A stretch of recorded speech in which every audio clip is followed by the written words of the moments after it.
중앙인 여러분 안녕하십니까? 3월 둘째 주 UBS 중앙뉴스입니다. 개강 이후 대면 수업이 계속해서 진행되는 가운데 연일 코로나 확진자 수는 급증하면서 본교가 내린 이번 학기 대면 학사 전환에는 우려의 목소리가 따르고 있습니다. 학사팀에서 발표한 안전관리 지침에도 불구하고 여전히 해결되지 않은 의문점들은 남아있는 상황인데요. 이에 2022년 1학기 대면 학사 전환과 관련한 본교의 입장을 한민경 기자가 취재했습니다. 2년 만에 사람이 부쩍 늘어난 학교의 모습입니다. 본교가 2022학년도 1학기 수업 요령을 대면 수업으로 공지한 것입니다. 김지윤, 김혜린, 나디아.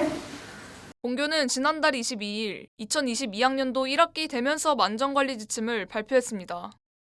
등교 전후로 수강생의 코로나 증상이 있을 경우 검사를 진행하여 귀가할 수 있게 했으며 이에 따른 출석 인정 지침도 마련했습니다.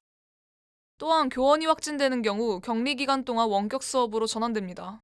한편 초기 공지에서 박상규 총장은 수강생이 40명이 넘는 강의의 경우 순환 출석 혹은 하이브리드 수업 형태로 안전을 확보하면 대면 수업을 할 수 있다고 언급했습니다. 하지만 실제로는 수강생 40명을 초과하는 다수 강의가 순환 출석 형태 없이 대면 수업을 진행하고 있었습니다. 그중엔 수강생이 80명에 이르는 강의도 존재했습니다. 이에 학사팀을 취재한 결과 수강생 40명을 초과하는 강의도 해당 교수가 학습에 적절하다고 판단한 방식으로 수업을 진행할 수 있다고 답했습니다. 또한 순환 출석은 대면 수업을 들을 학생과 원격 수업을 들을 학생 간 불균형이 발생할 수 있어 교수의 재량이 맡기는 것이라고 덧붙였습니다. 한편 대면 수업이 있는데 수업에 참여하지 못하고 있는 학우도 있었습니다. 코로나19 양성 판정으로 인해 자가격리를 진행 중이기 때문입니다. 저는 2월 24일부터 동거인 확진으로 인해서 자가격리를 시작했고, 그리고 3월 1일에 제가 확진받아서 3월 6일까지 자가격리를 해야 하는 상태입니다. 교수님께 메일을 보냈는데 교수님께서 아직 OT라 따로 자료 송부는 안 해주셨고 출석 인정에는 문제가 없다고 해주셨습니다. 대면 수업 안전관리 지침에는 격리 혹은 확진 등으로 수업에 참여가 어려운 학생을 위해 수업 자료를 제공한다고 명시되어 있습니다. 하지만 학사팀은 수업 자료를 학생에게 어떻게 제공할지는 온전히 교수의 재량이라고 답했습니다. 제 수업 같은 경우에는 거의 60명 정도의 학생들이 듣기 때문에 그 수업을 통해서 혹시라도 코로나가 확산되거나 이런 일이 있지 않을까 하는 우려가 있습니다. 오늘이 첫날이었는데 일단 첫 수업 전부터 오지 못한 학생들이 4명 정도 이제 연락이 왔습니다. 지난 학기에 녹화했던 영상을 제공한다든지 다른 추가 자료를 제공한다든지 하는 방식으로 좀 수업권이나 학습권을 이제 보완해 달라라고 하는 요청이 있었고요. 그에 따라서 제가 줄 수 있는 추가적인 자료를 제공하는 방식으로 진행을 하려고 합니다. 교내 확진 소식이 적지 않게 들려오는 현재 상황에서 교내 확진자 비율이 몇 %에 도달해야 비대면 수업으로 전환하는지 문의한 학우도 있었습니다. 교육부는 2022학년도 1학기 대학 방역 및 학사 운영 방안을 발표하면서 확진자 급증 시 시행할 비상 대응 계획인 업무 연속성 계획의 발동 시점, 기간, 내용 등을 사전 수립하여 학내 공유할 것을 권고했습니다. 또한 예시안에 따르면 해당 대학 확진자 비율이 일주 기준 10% 내외일 시 전면 비대면 전환도 가능합니다.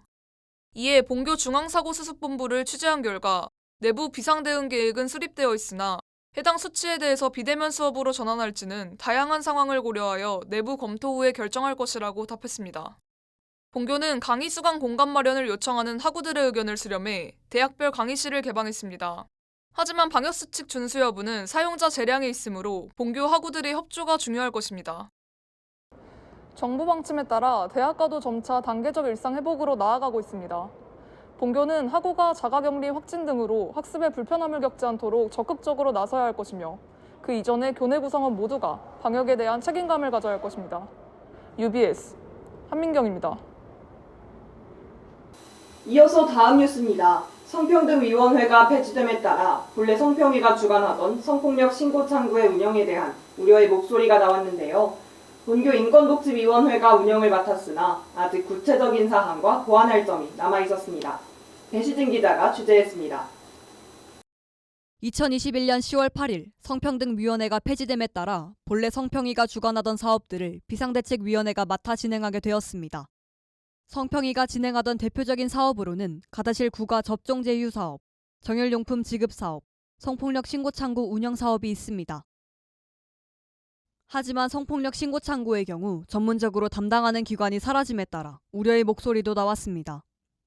성평위 사업 이관과 관련해 총학생회와 성평위 간의 입장 차이가 존재해 인수인계 또한 이루어지지 못했습니다. 성평위 측은 총학생회에게 해당 사업을 인계할 수 없다는 입장을 밝혔는데요. 뿌리는 신고 창구를 인계를 하진 않았고요. 인계를 받기 위해서는 그냥 단순히 그걸 양도한다고 되는 게 아니라 성평위 차원에서 총학생 차원으로 뭔가 변화가 이루어질 때 고민해봐야 하는 점이나 단성폭력 회칙을 얼마나 반영을 해서 또 어떤 수정을 거칠 것인지 등등 좀 더 깊고 진지한 대화가 오가야 한다고 저는 생각을 했어요. 하지만 오늘 총학생회에서는 그런 태도를 보이지 않고 그저 양도만을 요구를 하셨거든요. 성평위 폐지안 가결 이후 임기가 끝나가던 총학생회는 임시 TF팀만을 구성했으며 이후 비대위 체제에서도 인수인계는 이루어지지 않았습니다. 현재 비대위에서는 전 성평위 사업 내용을 검토하고 인권센터의 자문을 종합해 총 3가지 방법으로 성폭력 신고창구 운영 사업을 진행하고 있습니다. 신고창구 운영 및 사건 접수는 인권복지위원회에서 맡아 진행하며 사건 경위 조사 및 대책위 구성을 비롯한 사건 해결 전담은 총학생회에서 진행합니다. 학생 자치를 통한 해결 시 사건 처리의 모든 과정은 총학생회 회칙과 성평등 문화 확산을 위한 중앙대 회칙에 의거하여 진행됩니다. 인권센터를 통한 해결 시 전문 연구원을 통해 사건 처리가 이루어지며 동작경찰서 여성청소년계와의 협업을 통한 해결 시에는 신고자의 사건 접수까지 비대위에서 맡아 진행합니다. 하지만 사업 운영에 대한 우려의 의견도 있습니다. 학생회에 갈 수 있는 사안은 사과나 중재로 해결할 수 있는 사안만 갔으면 좋겠다고 하는 게 제 개인적인 의견이고요.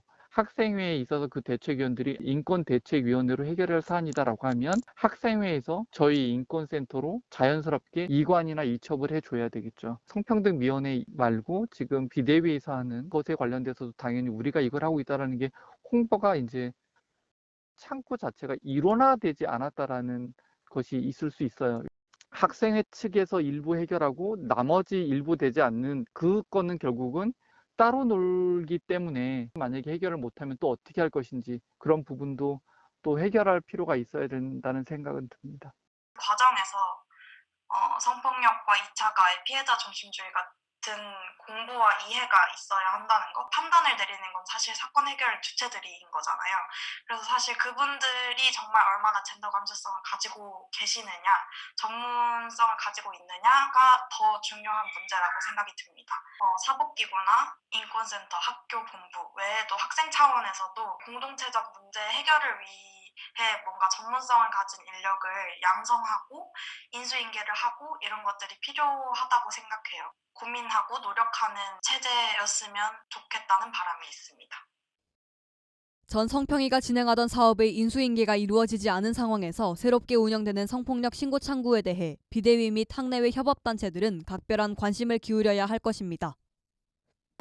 또한 누가 이 사업을 운영하는가가 아닌 어떻게 사업을 운영하는가에 집중하는 학생 사회의 분위기를 형성할 필요가 있습니다. UBS 배시진입니다. 설렘으로 가득한 3월입니다. 3월은 새로운 사람을 만나고 새로운 환경을 맞이하는 시작의 달이죠. 하지만 그래서인지 우리의 의지와는 상관없이 혼란스러운 상황도 따르기 마련입니다. 이럴 때일수록 무언가에 휩쓸리기보다 용기와 올바른 믿음을 가지고 생활한다면 그 첫 단추를 잘 끼울 수 있을 겁니다. 이상으로 3월 둘째 주 UBS 중앙뉴스를 마칩니다. 시청해주신 여러분 고맙습니다.